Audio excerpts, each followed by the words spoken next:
Hello, hello. I love the name Flip Your Wig. This is our sacred oath.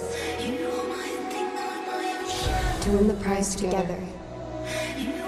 Or not at all. Congratulations, because you weave music and movement. Obviously movement was a big part with it being ballet, but those two aspects were just as important as the dialogue. And I was just like, wow, they executed this really well without it feeling like style over substance.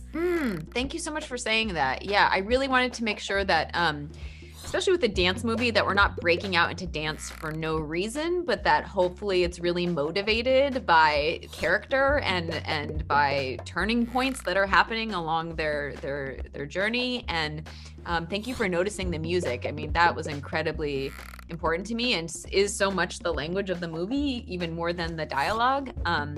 I worked with my composer, Ellen Reed, on this, and we've worked together on almost every project since I've been a filmmaker. She's really brilliant. And then I had these great music supervisors, We Are Walker, and they found some great needle drops for us.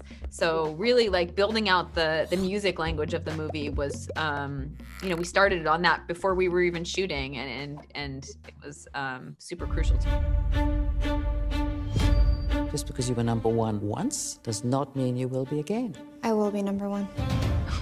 Who are you? I'm Kate. I'm here to win the prize.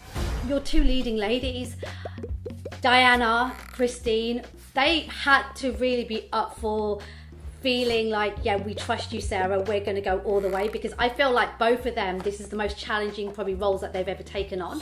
Yeah, when we first decided to do this movie together, I sat down with both of them and made sure that they were really going to be up for this type of challenge, because in addition to rigorous, physical training, these were really raw emotional parts, and it was really going to push them to their edge. And so I'm so grateful that they trusted me enough to dive in to these characters.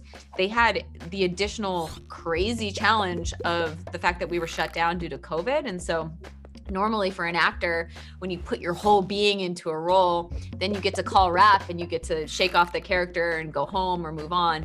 But they didn't have that luxury. They weren't able to put these characters down because we still had movie to shoot once we were paused for COVID. So they had that really difficult task of coming back however many months later. I think it was 6 months later, and having to finish that movie.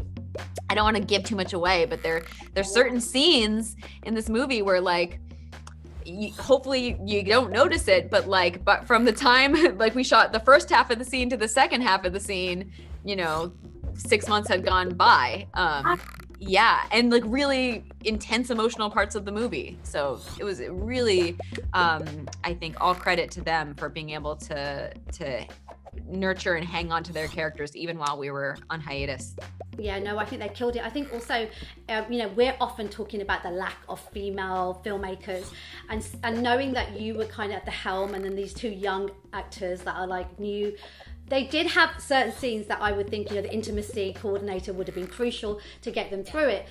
But I also think I love the fact that you didn't shy away from showing us more than perhaps sometimes we get to see. I really felt those moments. For you, were there times where you were like, oh, I'm not sure, and you... I appreciate you saying that. I really had to fight for that, because I didn't want to pull punches. And this is a movie about libido and lust and ambition, and I wanted it to be a very visceral, sensual experience to watch, and really kind of overwhelm our senses. So that was something that was really important to me. Also because it's a movie about, the contrast between this controlled, almost sterile world of perfectionism and ballet, and then our true chaotic natures bubbling up. So I really wanted things to feel as messy and alive as life really is. They pick one girl and one boy for the contract for the Paris Opera Ballet. Light, légère. She's testing you. She's torturing me too. Anyone who partners with Felipe will be the better dancer. He's the key to the prize. Amazon really believe in you, and this is really exciting to see you as fresh new talent getting your teeth into telling some of these stories that we don't always get to see like this. Yeah, no, thank you so much. I really, it's not making a movie takes so much out of you that for me, it's not worth doing unless you are at least a little bit scared, or you're doing something you've never done before. There's a quote I live by. I think it's Jacques Cousteau. Impossible missions are the only ones that succeed. And I love that notion. Something needs to be beyond your reach a little bit. And if not, then you're not reaching far enough. And then in a lot of ways, that's the theme of this movie too. There's a story within the story of Birds of Paradise. Kate tells Em about how the stars were formed. And that is a story of one soul reaching beyond what was possible, defying the gods, and reaching for another level of greatness. Well, listen, good luck with everything. I can't wait for everyone to see this on Friday. Greatness has a price. Do you agree? String like you, I read all my worldly goods at the end of